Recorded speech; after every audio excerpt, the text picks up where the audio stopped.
Growth करना है, business को बढ़ाना है, कस्टमर को ज़्यादा अट्रैक्ट करना है, ऐसा काफ़ी सारा क्वेश्चंस आता है कि बिजनेस को ग्रो कैसे करें, धंधा बढ़ाए कैसे, धंधा का एक्सपेंशन कैसे करें। हाय, मैं हूं सतीश चौहान और मैं एक बिजनेस कंसल्टेंट हूं, कॉर्पोरेट ट्रेनर हूं। मेरी कंपनी का नाम है ट्रेनिंग गुरु और मैं काफ़ी लोगों को ट्रेनिंग दे चुका हूं बिजनेस ग्रोथ करने के लिए। हमारा काफ़ी रेप्यूटेड प्रोग्राम भी है बिजनेस ग्रोथ ट्रेनिंग प्रोग्राम।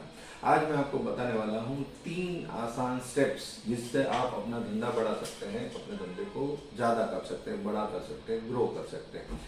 तो उसमें से सिंपल एक चीज़ है कि आपको धंधा बढ़ाने के लिए बहुत सिंपल स्टेप करने हैं। पहला स्टेप ये है कि जितने भी कस्टमर हैं उस कस्टमर के नंबर्स को बढ़ाना है।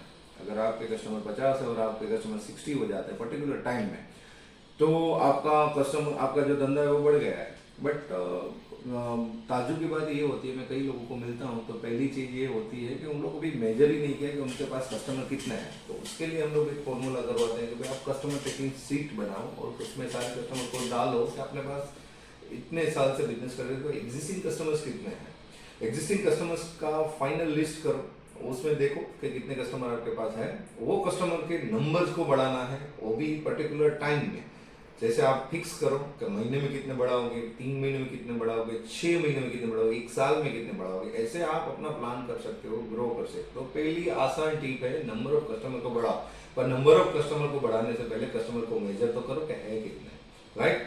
अब दूसरा जो तरीका है वो है कि एवरेज वैल्यू जो कस्टमर परचेज करता है आपसे, उसकी वैल्यू बढ़ाओ। यानी कि एक कस्टमर है आपसे आता है, कोई 10,000 का माल लेता है, दूसरा आता है वो 30,000 का लेता है, तीसरा आता है 20,000 आता है।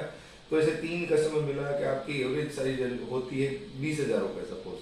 तो ऐसे सारे कस्टमर मिला के आपकी प्रोडक्ट की वैल्यू या जो भी ट्रांजेक्शन करते हैं वो वैल्यूज जो है, वो जो भी एवरेज वैल्यू है, आपका पूरा फोकस होना चाहिए उसके ऊपर कि आपकी एवरेज टिकट साइज जो है वो बढ़ रही है कि नहीं।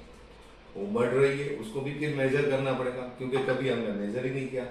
मैं ज़्यादा लोगों को मिलता हूँ वो मेजर नहीं करते, तो उनको पता ही नहीं होता कि भाई एवरेज टिकट साइज क्या है, एवरेज सेलिंग वैल्यू क्या है।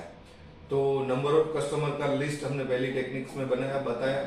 दूसरा, उसके जो परचेज करते हैं उसकी एवरेज वैल्यू निकाली और टारगेट उसका भी फिक्स करेंगे कि 3 महीने में कितनी बढ़ा पाएंगे, 6 महीने में कितनी बढ़ा पाएंगे, ऐसी कैसी प्रोडक्ट एंटर करेंगे, ऐसे कैसे प्राइस में कहाँ पे राइज कर सकते हैं और कम एवरेज वैल्यू जो है उसको बढ़ा सकते हैं।